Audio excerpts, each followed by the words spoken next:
Assalamualaikum warahmatullahi wabarakatuh. Perkenalkan kami dari kelompok 3, yaitu kelompok Facebook Teori, yang beranggotakan Natasha Ayu, Sinta Dewi, Dulatul Falihah, Fani Listiani, Celia Dwi, dan saya Khalifah Nia. Pada kesempatan kali ini kami akan memaparkan mengenai materi Facebook Teori.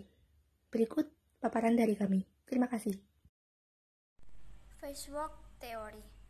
Teori ini pertama kali diusulkan oleh Brown, Levinson, dan Goffman pada tahun 1978. Lalu teori ini dikembangkan oleh Stella Tinctomi pada tahun 1988.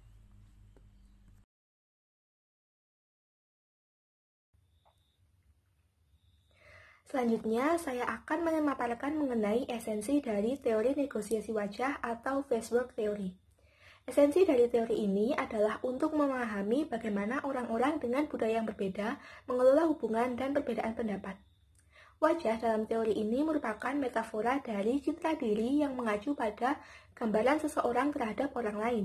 Dengan kata lain, setiap orang menciptakan wajah yang diinginkan dalam setiap situasi sosial.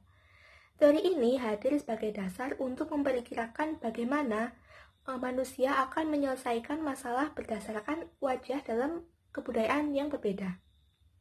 Wajah ini bisa berupa wajah ketimbang rasaan atau tagged facework, di mana wajah ini merujuk pada batas di mana seseorang menghargai hak dari orang lain. Kemudian ada wajah solidaritas yang ditunjukkan dengan menerima orang baru dalam kelompoknya. Dan berikutnya ada wajah pujian atau approbation facework yang berhubungan dengan bagaimana mengurangi ejekan dan meningkatkan pujian dalam interaksi. Terima kasih, selanjutnya akan dilanjutkan oleh teman saya. Selanjutnya, saya masih akan menjelaskan mengenai esensi dari teori negosiasi wajah atau Facebook Theory.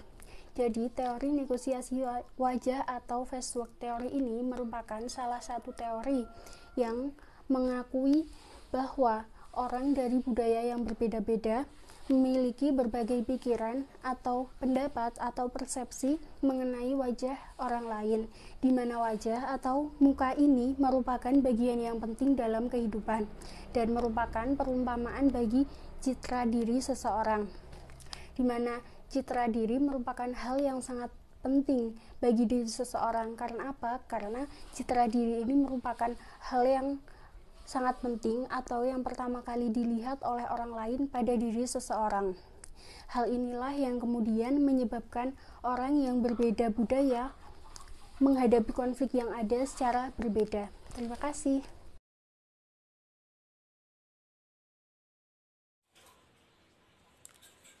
Di sini saya akan menjelaskan mengenai asumsi dasar teori negosiasi muka.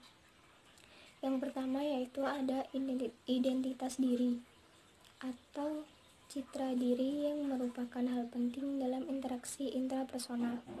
Pada identitas diri atau self-identity atau ciri pribadi seseorang atau karakter seseorang yang diharapkan bisa diterima oleh orang lain.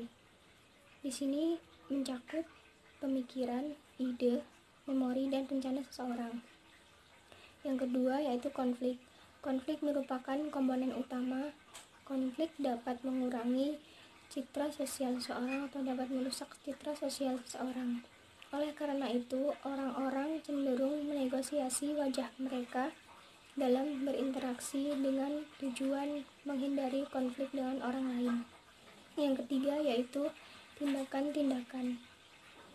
Tindakan tertentu yang bisa mengancam citra diri seseorang yang berkaitan dengan dampak yang diakibatkan suatu tindakan terhadap muka. Yang mencakup proses ancaman ada dua. Yang pertama yaitu penyelamatan muka atau usaha mencegah yang dapat menimbulkan kerusakan citra seseorang. Yang kedua yaitu pemulihan muka atau penghindaran rasa malu. Terima kasih.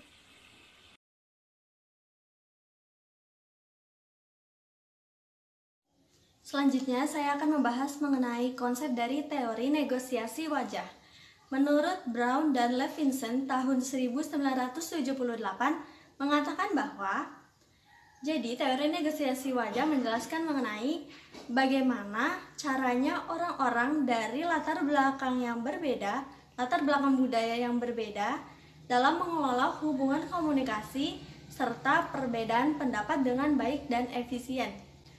Maksudnya adalah perbedaan tersebut merupakan perbedaan pandangan, perbedaan argumen, dan juga sudut pandang. Nah, hal tersebutlah yang dapat menimbulkan adanya percikan-percikan pertikaian kecil ataupun konflik.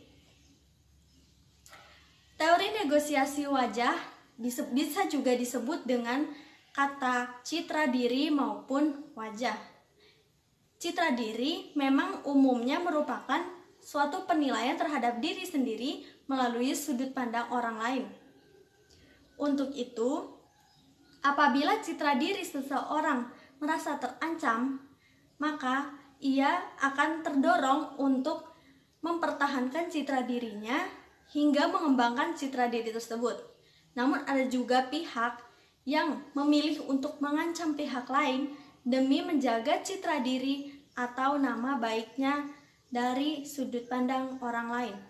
Untuk itulah, untuk mensiasati dari konflik-konflik tersebut yang dapat mengakibatkan tidak efektifnya komunikasi, kerenggangan hubungan sosial, dan lain sebagainya.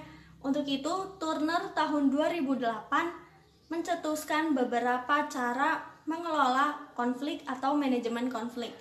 Yang pertama adalah menghindar atau avoiding affect. Jadi di sini dijelaskan bahwa seseorang akan menjauhi ketidaksepakatan dan pertukaran yang tidak mengenakan dengan orang lain. Seperti yang telah aku jelaskan sebelumnya, hal ini bisa disiasati dengan cara melakukan keterbukaan pemikiran atau open-minded. Dengan cara tersebut, seseorang akan lebih mudah menghargai, menghormati, dan juga melumrahkan pendapat atau pandangan orang lain ketika ia memberikan suatu penilaian yang berbeda dari kita.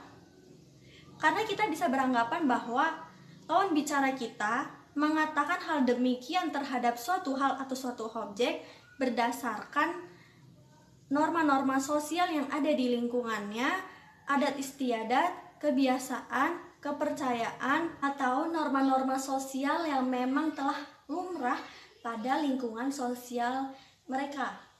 Selanjutnya, yang kedua adalah menurut atau obliging obey. Jadi, di sini dijelaskan bahwa seseorang akan berusaha untuk memuaskan kebutuhan orang lain atau sepakat dengan saran-saran orang lain. Nah, dalam konteks ini, kita bisa mengambil dari segi positif dan juga negatifnya. Jika dalam segi positif, bisa jadi lawan bicara kita memang sepakat dengan pandangan atau opini kita terhadap suatu hal.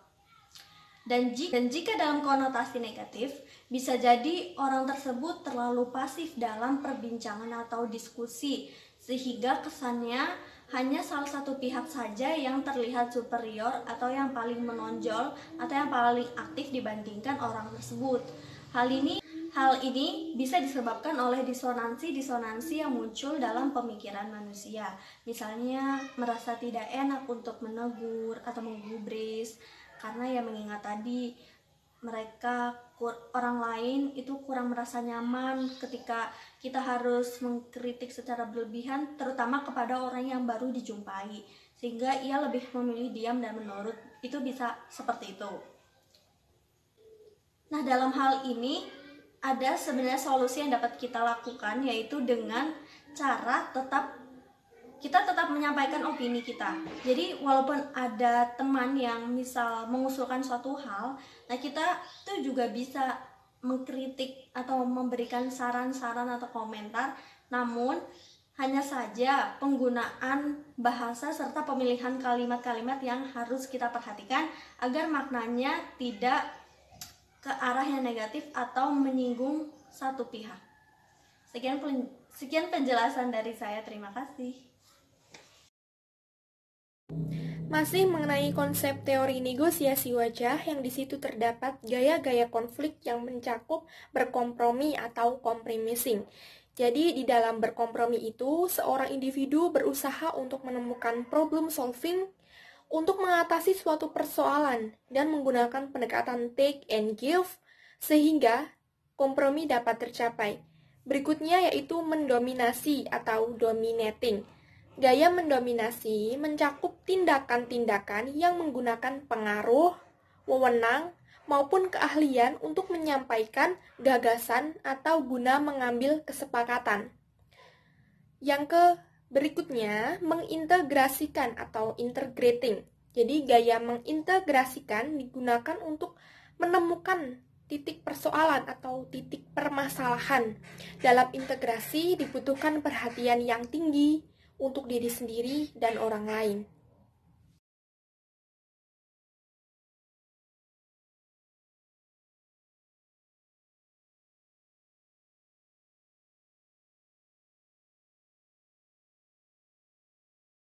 Sekian pemaparan dari kami. Atas perhatian dan waktu yang diberikan, kami sampaikan terima kasih. Wassalamualaikum warahmatullahi wabarakatuh.